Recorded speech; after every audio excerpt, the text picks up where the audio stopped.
ಪಾಠ 9 4ನೇ ತರಗತಿ ಮಹಿಳಾ ದಿನಾಚರಣೆ. ಅಂದು ಬೆಳಿಗ್ಗೆ ಶಾಲಾ ಬಯಲಿನಲ್ಲಿ ಮಕ್ಕಳೆಲ್ಲರೂ ಬಹಳ ಸಡಗರ ಸಂಭ್ರಮದಿಂದ ಓಡಾಡುತ್ತಿದ್ದರು. ಮುಖ್ಯ ಶಿಕ್ಷಕರು ಮಕ್ಕಳನ್ನು ಕುರಿತು, "ಮಕ್ಕಳೇ, ಎಲ್ಲರೂ ಬೇಗ ಇಲ್ಲಿ ಬನ್ನಿರಿ" ಎಂದರು. ಅಂದರೆ ಎಲ್ಲ ಮಕ್ಕಳು ಶಾಲೆಯಲ್ಲಿ ಎಲ್ಲರೂ ಸಂಭ್ರಮ ಸಡಗರದಿಂದ ಓಡಾಡ್ತಿದ್ದಾರೆ. ಏನಕ್ಕೆ ನೋಡೋಣ ಬನ್ನಿ. ಮುಖ್ಯ ಶಿಕ್ಷಕರು, "ಮಕ್ಕಳೇ, ಈ ದಿನದ ವಿಶೇಷ ನಿಮಗೀಗಾಗಲೇ ತಿಳಿದಿದೆಯಲ್ಲವೇ?" ಮಕ್ಕಳು, "ಹೌದು ಗುರುಗಳೇ, ಹೌದು, ಇಂದು ಮಹಿಳಾ ದಿನಾಚರಣೆ ಎಂದು ನಿನ್ನೆ ನೀವೇ ಹೇಳಿದ್ದಿರಲ್ಲ." ಹಾಗಾದರೆ ಏನಿವತ್ತಿನ ವಿಶೇಷ? ಮಹಿಳಾ ದಿನಾಚರಣೆ. ಶಿಕ್ಷಕಿ, "ಮಕ್ಕಳೇ, ಇಂದು ಆಗಬೇಕಾದ ಕೆಲಸದ ಬಗ್ಗೆ ನಿನ್ನೆಯೇ ನಿಮಗೆ ತಿಳಿಸಿದ್ದೆ. ಅದರಂತೆ ನೀವೆಲ್ಲ ಕಾರ್ಯನಿರ್ವಹಿಸಿದ್ದೀರಿ ಅಲ್ಲವೇ?"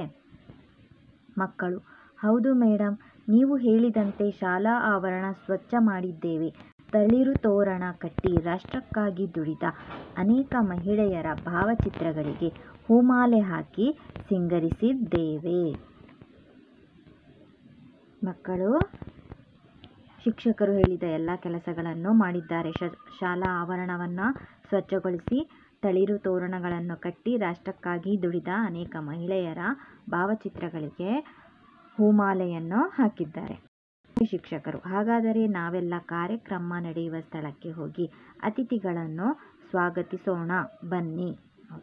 ಈಗ ಅತಿಥಿಗಳನ್ನು ಸ್ವಾಗತಿಸ್ತಾ ಇದ್ದಾರೆ. ಮಕ್ಕಳೆಲ್ಲರೂ ಕಾರ್ಯಕ್ರಮ ನಡೆಯುವ ಸ್ಥಳಕ್ಕೆ ಬಂದು ಆಸೀನರಾದರು. 5ನೇ ತರಗತಿ ವಿದ್ಯಾರ್ಥಿ ಶೇಖರ್ ಕಾರ್ಯಕ್ರಮ ನಿರೂಪಣೆ ಮಾಡಿದನು. ಸಭೆಗೆ ಆಗಮಿಸಿದ ಅತಿಥಿಗಳಿಗೆ ತಮ್ಮ ತಮ್ಮ ಆಸನಗಳಲ್ಲಿ ಕುಳಿತುಕೊಳ್ಳಲು ವಿನಂತಿಸಿದನು. 4ನೇ ತರಗತಿ ವಿದ್ಯಾರ್ಥಿನಿಯರಾದ ಕುಸುಮ ಮತ್ತು ಮೇರಿ ಪ್ರಾರ್ಥನೆ ಮಾಡಿದರು. ಕಾರ್ಯಕ್ರಮದಲ್ಲಿ ಭಾಗವಹಿಸಿದ ಎಲ್ಲ ಗಣ್ಯರನ್ನು ಸುಮತಿ ಸ್ವಾಗತಿಸಿದಳು. ಮುಖ್ಯ ಶಿಕ್ಷಕರು ಪ್ರಾಸ್ತಾವಿಕವಾಗಿ ಈ ದಿನದ ಮಹತ್ವವನ್ನು ಸಭೆಗೆ ತಿಳಿಸಿದರು. ಎಸ್ಡಿಎಂಸಿ ಅಧ್ಯಕ್ಷರಾದ ಶ್ರೀಮತಿ ಮಹಾಲಕ್ಷ್ಮಿಯವರು ಮಹಿಳಾ ದಿನಾಚರಣೆ ಕುರಿತು ಮಾತನಾಡಲು ಪ್ರಾರಂಭಿಸಿದರು. "ಮಕ್ಕಳೇ, 1857ರ ಮಾರ್ಚ್ 8ರಂದು ನ್ಯೂಯಾರ್ಕಿನಲ್ಲಿ ಕಾರ್ಮಿಕರು ಮಾಡಿದ ಹೋರಾಟದಿಂದ ಅಂತಾರಾಷ್ಟ್ರೀಯ ಮಹಿಳಾ ದಿನಾಚರಣೆ ಜಾರಿಗೆ ಬಂದಿತು." ಅಂತಾರಾಷ್ಟ್ರೀಯ ಮಹಿಳಾ ದಿನಾಚರಣೆ ಹೇಗೆ ಜಾರಿಗೆ ಬಂತು? ನ್ಯೂಯಾರ್ಕ್ನಲ್ಲಿ ಗಾರ್ಮೆಂಟ್ಸ್ ಕಾರ್ಮಿಕರು ಮಾಡಿದ ಹೋರಾಟದಿಂದ ಅಂತಾರಾಷ್ಟ್ರೀಯ ಮಹಿಳಾ ದಿನಾಚರಣೆ ಜಾರಿಗೆ ಬಂತು. 1975ರಲ್ಲಿ ಅಂತಾರಾಷ್ಟ್ರೀಯ ಮಹಿಳಾ ವರ್ಷಾಚರಣೆಯನ್ನು ಆರಂಭಿಸಲಾಯಿತು. 1975ರಿಂದ 85ರವರೆಗೆ ವಿಶ್ವಸಂಸ್ಥೆಯ ಕರೆಯಂತೆ ಮಹಿಳೆಯರ ವಿರುದ್ಧ ನಡೆಯುವ ಎಲ್ಲ ಬಗೆಯ ಅಸಮಾನತೆಗಳನ್ನು ತೊಡೆದುಹಾಕಲು ಮಹಿಳಾ ದಶಕದ ಆಚರಣೆಯನ್ನು ಘೋಷಿಸಲಾಯಿತು. ಇಂದು ಹೆಣ್ಣು ಮಕ್ಕಳಿಗೆ ವಿವಿಧ ಕ್ಷೇತ್ರಗಳಲ್ಲಿ ಹೆಚ್ಚು ಹೆಚ್ಚು ಅವಕಾಶಗಳನ್ನು ಕಲ್ಪಿಸಬೇಕಾಗಿದೆ. "ಹೆಣ್ಣೊಂದು ಕಲಿತರೆ ಶಾಲೆಯೊಂದು ತೆರೆದಂತೆ" ಎಂಬ ನಾಣ್ಣುಡಿ ಸಮಾಜದ ನಿರ್ಮಾಣಕ್ಕಾಗಿ ಹಗಲಿರುಳು ಶ್ರಮಿಸುತ್ತಿದ್ದಾಳೆ. ಮಕ್ಕಳ ಪಾಲನೆ ಪೋಷಣೆಯಿಂದ ಹಿಡಿದು ಅಂತಾರಾಷ್ಟ್ರೀಯ ಮಟ್ಟದವರೆಗೂ ಹಲವು ಸಾಧನೆಗಳನ್ನು ಮಾಡಿದ್ದಾಳೆ. ಹೌದು, ಮಹಿಳೆ ಪ್ರತಿಯೊಂದರಲ್ಲೂ ಇಂದು ಮುಂದೆ ಇದ್ದಾರೆ. ನಮ್ಮ ನಾಡಿನಲ್ಲಿ ಒನಕೆ ಓಬವ್ವ, ಕಿತ್ತೂರು ರಾಣಿ ಚೆನ್ನಮ್ಮ, ರಾಣಿ ಅಬ್ಬಕ್ಕ, ಬೆಳವಡಿ ಮಲ್ಲಮ್ಮ ಮುಂತಾದ ಅನೇಕ ವೀರ ನಾರಿಯರ ಹೆಸರು ಅಜರಾಮರವಾಗಿದೆ. ಈ ಸಂದರ್ಭದಲ್ಲಿ ಒನಕೆ ಓಬವ್ವಳ ಬಗ್ಗೆ ಕಿರುಪರಿಚಯ ಮಾಡಿಕೊಳ್ಳೋಣ. ಹಿಂದೆ ಚಿತ್ರದುರ್ಗವನ್ನು ಮದಕರಿ ನಾಯಕ ಪಾಳೆಗಾರನು ಆಳುತ್ತಿದ್ದನು. ಒಮ್ಮೆ ದುರ್ಗದ ಕೋಟೆಗೆ ಹೈದರಾಲಿ ಸೈನಿಕರು ಮುತ್ತಿಗೆ ಹಾಕಿದರು. ಹೈದರಾಲಿ ಸೈನಿಕರು ಕೊಳದ ಸಮೀಪ ಇದ್ದ ಕಳ್ಳಗಿಂಡಿಯ ಮೂಲಕ ಕೋಟೆಯನ್ನು ಪ್ರವೇಶಿಸಲು ಹೊಂಚು ಹಾಕಿದ್ದರು.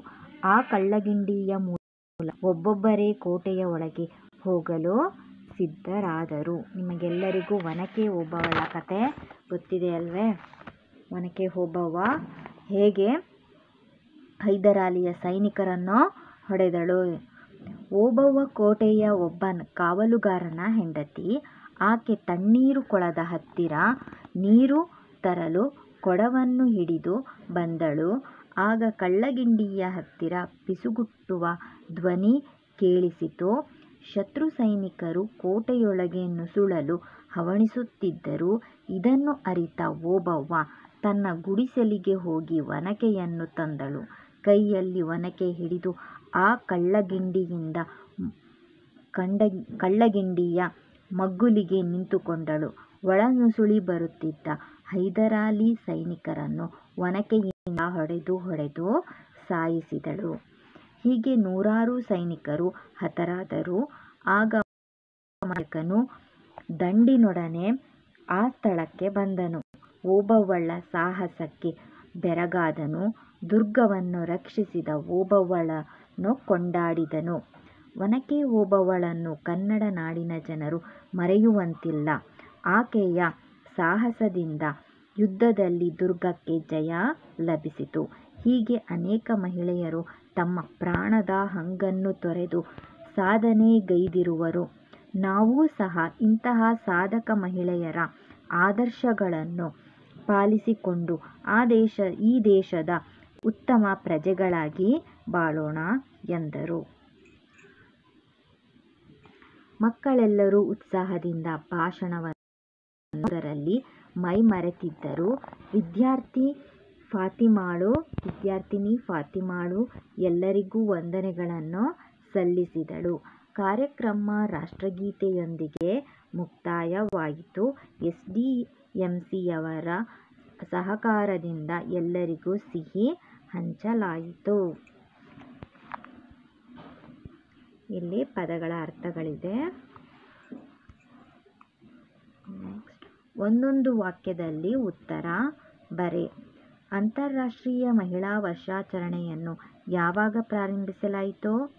ಅಂತಾರಾಷ್ಟ್ರೀಯ ಮಹಿಳಾ ವರ್ಷಾಚರಣೆಯನ್ನು 1857 ಮಾರ್ಚ್ 8ರಂದು ಪ್ರಾರಂಭಿಸಲಾಯಿತು. ಮಕ್ಕಳು ಯಾರ ಭಾವಚಿತ್ರಗಳನ್ನು ಸಿಂಗರಿಸಿದ್ದರು? ಮಕ್ಕಳು ರಾಷ್ಟ್ರಕ್ಕಾಗಿ ದುಡಿದ ಅನೇಕ ಮಹಿಳೆಯರ ಭಾವಚಿತ್ರಗಳನ್ನು ಸಿಂಗರಿಸಿದ್ದರು. ನಮ್ಮ ನಾಡಿನ ಪ್ರಸಿದ್ಧ ಮಹಿಳೆಯರು ಯಾರು? ಒನಕೆ ಓಬವ್ವ, ಕಿತ್ತೂರು ರಾಣಿ ಚೆನ್ನಮ್ಮ, ರಾಣಿ ಅಬ್ಬಕ್ಕ ಮತ್ತು ಬೆಳವಡಿ ಮಲ್ಲಮ್ಮ, ಇನ್ನೂ ಮುಂತಾದವರು. ಇನ್ನೂ ಹಲವಾರು ಮಹಿಳೆಯರಿದ್ದಾರೆ. ಅವರೆಲ್ಲರ ಹೆಸರನ್ನು ಇಲ್ಲಿ ಬರೆಯೋಕ್ಕಾಗಲ್ಲ. ಹಾಗೆ ಕೆಲವು ಜನದ ಹೆಸರು ಮಾತ್ರ ಬರೆಯಲಾಗಿದೆ. ಒನಕೆ ಓಬವ್ವಳನ್ನು ಕುರಿತು ಮಾತನಾಡಿದವರು ಯಾರು? ಎಸ್ಡಿಎಂಸಿ ಅಧ್ಯಕ್ಷರಾದ ಶ್ರೀಮತಿ ಮಹಾಲಕ್ಷ್ಮಿಯವರು ಒನಕೆ ಓಬವ್ವಳವರ ಕುರಿತು ಮಾತನಾಡಿದರು. ಮಕ್ಕಳೆಲ್ಲರೂ ಬಹಳ ಸಡಗರ ಸಂಭ್ರಮದಿಂದ ತೇಲಾಡುತ್ತಿದ್ದರು ಅಲ್ಲ, ತಪ್ಪು. ಮಕ್ಕಳೆಲ್ಲರೂ ಬಹಳ ಸಡಗರ ಸಂಭ್ರಮದಿಂದ ಓಡಾಡುತ್ತಿದ್ದರು. ಪುರುಷರ ಭಾವಚಿತ್ರಗಳಿಗೆ ಹೂಮಾಲೆ ಹಾಕಿ ಸಿಂಗರಿಸಿದರು. ಪುರುಷರ ಭಾವಚಿತ್ರಕ್ಕೆ ಹಾಕಿದ್ರಾ? ಅಲ್ಲ, ಮಹಿಳೆಯರ ಭಾವಚಿತ್ರಗಳಿಗೆ ಹೂಮಾಲೆ ಹಾಕಿ ಸಿಂಗರಿಸಿದ್ದರು.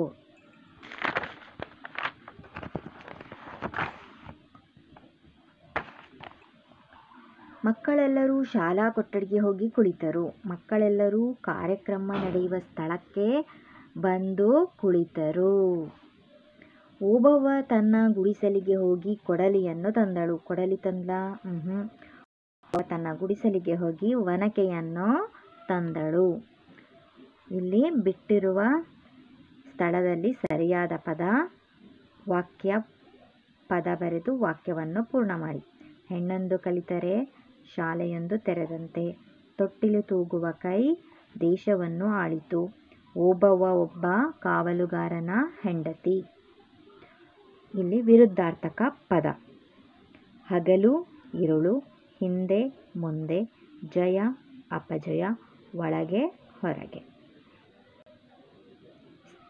ಸ್ತ್ರೀ ರೂಪ. ವಿದ್ಯಾರ್ಥಿ ಅಂದರೆ ಹುಡುಗ, ವಿದ್ಯಾರ್ಥಿನಿ ಅಂದರೆ ಹುಡುಗಿ. ಗಂಡು ಹೆಣ್ಣು, ಅಧ್ಯಕ್ಷ, ಅಧ್ಯಕ್ಷಿಣಿ, ಗಂಡ, ಹೆಂಡತಿ. ಮರ, ಮರಗಳು.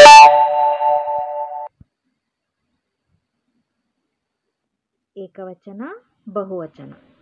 ಅಂಗಡಿ, ಅಂಗಡಿಗಳು. ಚಿತ್ರ, ಚಿತ್ರಗಳು. ಶಾಲೆ, ಶಾಲೆಗಳು.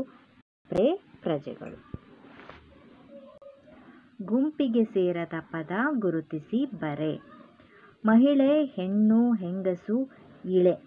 ಇದರಲ್ಲಿ ಇದೆಲ್ಲವೂ ಹೆಣ್ಣಿಗೆ ಸಂಬಂಧಪಟ್ಟಂತಹ ಪದಗಳಾಗಿವೆ. ಎಲ್ಲವೂ ಹೆಣ್ಣು ಅಂತ ಅರ್ಥನೇ ಕೊಡುತ್ತೆ. ಇಳೆ ಅಂದರೆ ಭೂಮಿ, ಹಾಗಾಗಿ ಇದನ್ನು ನಾವು ತೆಗಿಬೇಕು. ಆಸನ, ಪೀಠ, ಗದ್ದುಗೆ, ಕಿರೀಟ. ಆಸನ, ಪೀಠ, ಗದ್ದುಗೆ ಎಂದರೆ ಎಲ್ಲವೂ ಕೂರುವಂತಹ ಸ್ಥಳ, ಹಾಗಾಗಿ ಕೂರುವಂತಹ ಚೇರು. ಕಿರೀಟ ಅಂದರೆ ಕಿರೀಟನ ನಾವಿಲ್ಲಿ ಹೊರ ತೆಗಿಬೇಕು. ಚಾಂದ್ ಬೀಬಿ, ಬೆಳವಡಿ ಮಲ್ಲಮ್ಮ, ಒನಕೆ ಓಬವ್ವ, ರಾಣಿ ಚೆನ್ನಮ್ಮ. ಇದರಲ್ಲಿ ಚಾಂದ್ ಬೀಬಿ. ಜಯ, ವಿಜಯ, ಭಯ, ಯಶಸ್ಸು. ಜಯ, ವಿಜಯ ಎಲ್ಲವೂ ಯಾವುದಕ್ಕೆ ಸಂಬಂಧಪಟ್ಟಿದೆ? ಎಲ್ಲವೂ ಜಯವಾಗಿದೆ ಅಥವಾ ಯಶಸ್ಸು ದೊರಕಿದೆ ಎನ್ನುವುದಕ್ಕೆ ಸಂಬಂಧಪಟ್ಟಿದೆ. ಭಯ ಅನ್ನೋದು ಹೆದರಿಕೆ, ಅದನ್ನು ನಾವು ತೆಗಿಬೇಕು. ನಿಮ್ಮ ಶಾಲೆಯಲ್ಲಿ ನಡೆಯುವ ಸ್ವಾತಂತ್ರ್ಯ ದಿನಾಚರಣೆ ಕಾರ್ಯಕ್ರಮದ ಪಟ್ಟಿ ಸಿದ್ಧಪಡಿಸಿ. ನಿಮ್ಮ ಶಾಲೆಯಲ್ಲಿ ಸ್ವಾತಂತ್ರ್ಯ ದಿನಾಚರಣೆಯನ್ನು ಹೇಗೆ ಆಚರಿಸ್ತೀರಾ ಅನ್ನೋದ್ರ ಬಗ್ಗೆ ನಾವಿಲ್ಲಿ ಬರಿಬೇಕು. ಮೊದಲು ಶಾಲೆಯಲ್ಲಿ ವೇದಿಕೆ ನಿರ್ಮಿಸುವುದು. ಹೋರಾಟಗಾರರ ಭಾವಚಿತ್ರವಿರುವ ಫೋಟೋಗಳನ್ನು ನಿಲ್ಲಿಸುವುದು. ವೇದಿಕೆಗೆ ಗಣ್ಯರನ್ನು ಆಮಂತ್ರಿಸುವುದು. ಮೊದಲು ಸ್ವಾಗತ ಭಾಷಣ, ಮುಖ್ಯ ಅತಿಥಿಗಳಿಂದ ಧ್ವಜಾರೋಹಣ ಮಾಡಿಸುವುದು. ನಂತರ ರಾಷ್ಟ್ರಗೀತೆಯನ್ನು ಹಾಡುವುದು. ಶಾಲೆಯ ಮುಖ್ಯೋಪಾಧ್ಯಾಯರಿಂದ ಮತ್ತು ಅತಿಥಿಗಳಿಂದ ಭಾಷಣ. ಕೊನೆಗೆ ಶಾಲಾ ಮುಖ್ಯ ಗುರುಗಳಿಂದ ವಂದನಾರ್ಪಣೆ. ಮಕ್ಕಳಿಗೆ ಸಿಹಿ ಹಂಚುವುದರೊಂದಿಗೆ ಕಾರ್ಯಕ್ರಮದ ಮುಕ್ತಾಯ. ಹೀಗೆ ನಾವು ಸ್ವಾತಂತ್ರ್ಯ ದಿನಾಚರಣೆಯನ್ನು ಆಚರಿಸ್ತೀವಿ. ನಿಮ್ಮ ಶಾಲೆಯಲ್ಲಿ ನೀವು ಹೇಗೆ ಸ್ವಾತಂತ್ರ್ಯ ದಿನಾಚರಣೆಯನ್ನು ಆಚರಿಸ್ತೀರಾ ಅನ್ನೋದನ್ನು ನೀವು ಬರೀಬಿಡಿ. ಓಕೆ, ಈ ವಿಡಿಯೋ ನಿಮಗೆ ಇಷ್ಟವಾಗಿದ್ದರೆ ಲೈಕ್ ಮಾಡಿ, ಸಬ್ಸ್ಕ್ರೈಬ್ ಮಾಡಿ ಹಾಗೂ ಬೆಲ್ ಬಟನ್ ಕ್ಲಿಕ್ ಮಾಡಿ. ಇದರ ಹಿಂದಿನ ಎಲ್ಲ ಪಾಠಗಳ ಪ್ರಶ್ನೋತ್ತರಗಳು ಎಲ್ಲ ವಿವರಣೆಯೊಂದಿಗೆ ವಿವರಿಸಲಾಗಿದೆ. ದಯವಿಟ್ಟು ಆ ವಿಡಿಯೋಗಳನ್ನು ಸಹ ನೋಡಿ. ಈ ವಿಡಿಯೋನ ನೋಡಿದ್ದಕ್ಕೆ ನಿಮಗೆ ಧನ್ಯವಾದಗಳು. ದಯವಿಟ್ಟು ಎಲ್ಲರೂ ಲೈಕ್ ಮಾಡಿ, ಸಬ್ಸ್ಕ್ರೈಬ್ ಮಾಡಿ ಹಾಗೂ ಬೆಲ್ ಬಟನ್ ಕ್ಲಿಕ್ ಮಾಡಿ. ಧನ್ಯವಾದಗಳು.